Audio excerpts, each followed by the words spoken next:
This is a video response for Little Kropotkin, henceforth referred to as Monica. Now, as a preface to this video, in my tenure on YouTube I have many times been called a liberal in the pejorative sense, but I've come to realize also that I have seldom voiced my problems and concerns with liberals, and over the last several years I've become increasingly disillusioned with most liberals, and group criticism from within is sort of rare because groups tend to shun self-criticism, so most criticism tends to come from without. In the case of liberals, you have people like Glenn Beck, Sean Hannity, Ann Coulter, Rush Limbaugh, and what they tend to attack are stereotypes, caricatures, and straw men. Internal critiques of a group are usually much more accurate and on point, and thus more interesting. And so, about a week ago, Monica posted something on Tumblr which essentially addresses the issue of liberal Pharisees. Link, or the text of that, is in the description, but I'm about to play a clip which more or less gives the same gist of it. I go to a university that's very heavy on liberal politics and progressive politics and social justice type stuff. And a lot of it is really kind of boiled down to ideas that are important. But sometimes I worry that, you know, when blogging or writing or studying or just, you know, sitting around talking about struggles and depression and social justice, that we really kind of take the humanity out of it. We talk a lot about lived experiences, but to what extent do we actually listen to people? Sometimes I wonder, as an activist, whether or not I'm actually being a just person.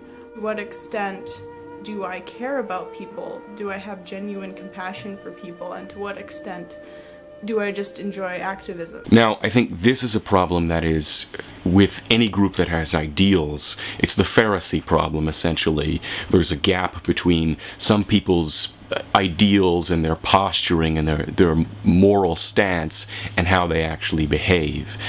This, to me, wasn't really the interesting part, but I include this as a setup for her own follow-up video to this, in which she discusses something which I find to be a pathology amongst the left, which is a certain kind of hypocritical cultural relativism. Today, one of my friends on YouTube posted an article, and, you know, stuff you read on the internet, take it with a grain of salt, I know.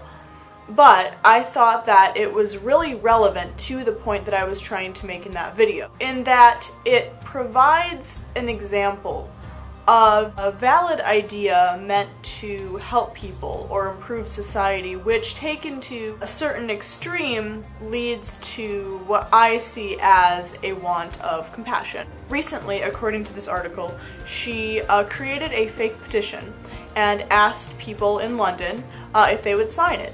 The premise of this petition was that you would sign it if you believed that female genital mutilation was wrong, but you did not want to do anything about it because you believed that it would be wrong to criticize another person's culture. The people who would have signed this petition are people who may or may not believe that FGM is wrong, but they would not want to speak out against it because they believe that it is wrong to criticize someone's culture.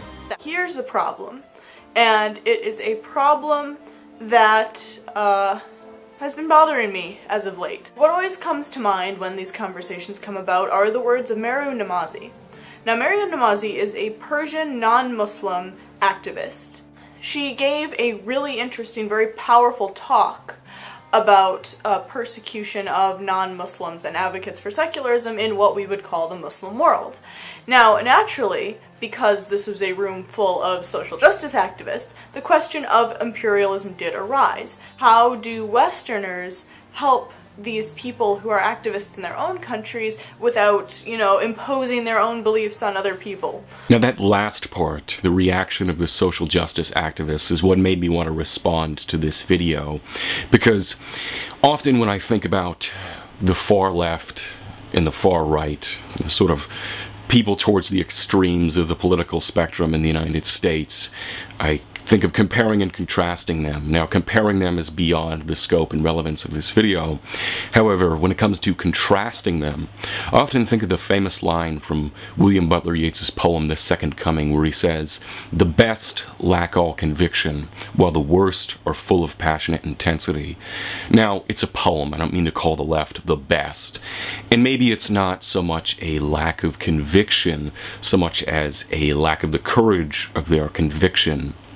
But, I mean, really stop and think about this for a second. Now, in a general sense, if George Bush and the Bush administration were in the room, maybe they should have some sort of serious discussion about whether or not ideas are going to be imposed in imperialism. But amongst leftist activists, how likely is it that anyone would ever think to actually impose their ideas on other people rather than advocate or enact imperialism? It actually means something completely different to say that you're going to impose your ideas on other people. That takes typically the apparatus of some sort of totalitarian state or theocracy. That takes force and coercion. Imperialism involves force and coercion. Imposing your ideas involves force and coercion. Why would anyone even bring this up as some sort of serious discussion? But I think underlying that is a sense in which they want to resort to cultural relativism or cultural sensitivity because it goes beyond mere concerns with interfering with other societies into a larger sense of a narrative of good and evil, a simplistic narrative of good and evil, and to use Nietzschean terms, a kind of master-slave morality. In the narrative of many leftists, there are people who are oppressed, and then there's the oppressor.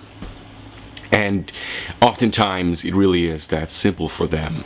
And so, when it comes to an issue like human rights, one would think that they would adopt it as a kind of universal value system and attempt to apply it even-handedly across all cultures and all countries.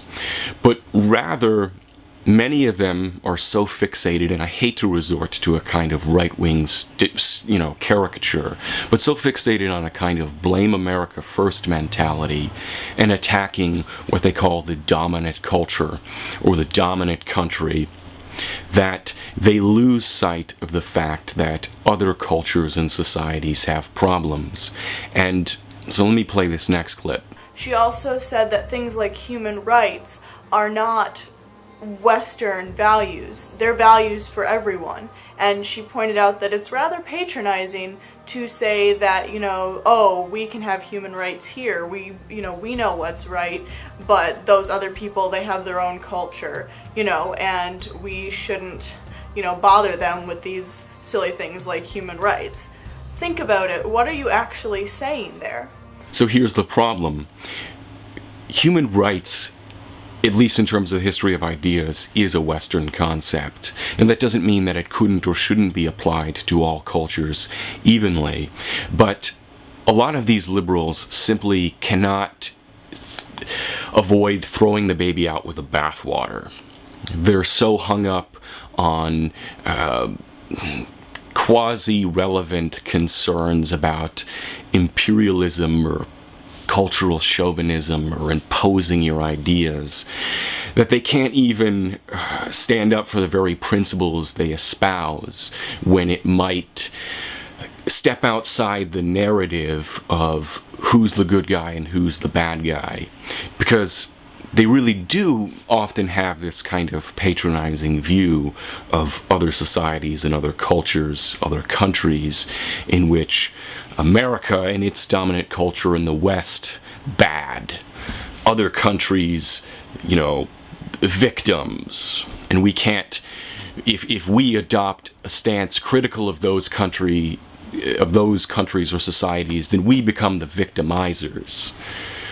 That's overly simplistic, and it conflicts with their own espoused principles. But I think it runs deeper than that, though, because there's a hypocrisy going on here. And so, Monica, I have a challenge for you, or let's call it a live-action thought experiment. You must, if you go to a social justice school where there's social justice this, social justice that, be familiar with the term dominant culture, right? So, the next time there's a discussion of the dominant culture and someone's criticizing the dominant culture, I want you to defend the dominant culture in terms of moral relativism or cultural relativism and see how long they actually hold to a position of cultural relativism.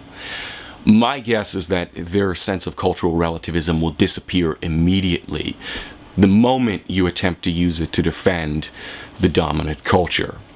They do not hold culture as sacred. In fact, when you examine the intellectual foundations of much of these social activist movements, second wave feminism, third wave feminism, and what's now being branded as social justice, they are, at their intellectual foundations, cultural critiques. That is what they fundamentally are. So to say that we believe in cultural relativism, we put culture on a pedestal, no, that's not really true, because what they're doing is cultural criticism.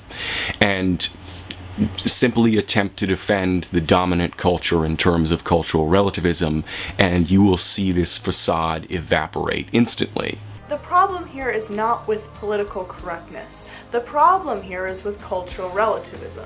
A very overly simplistic way of thinking about these ethical situations. Is FGM a human rights violation, or is it a right? It seems logically contradictory that it would be both. What is it about these people that makes it right, and these other people that makes it wrong? Nothing, really. I disagree in the sense that I think political correctness and cultural relativism, at least cultural relativism as it's practiced as a hypocritical double standard, has become a part of political correctness. So you can't really separate the two that easily. There is a simplistic idea, there's the bad cultures, the dominant, oppressive cultures, and then there's the victims. It is a really patronizing view of the world, and they're not applying their own standards and values even-handedly across the board. They are attacking who they see as evil in their narrative. And so with FGM as an example, I'm going to go out on a limb here and say that this is a practice that is a part of a patriarchal society. Ostensibly, in their own value system, they're against patriarchy, they're against gender oppression, they're against oppression in any form. So they should also, support secular activists. In principle, they should be against these sorts of things.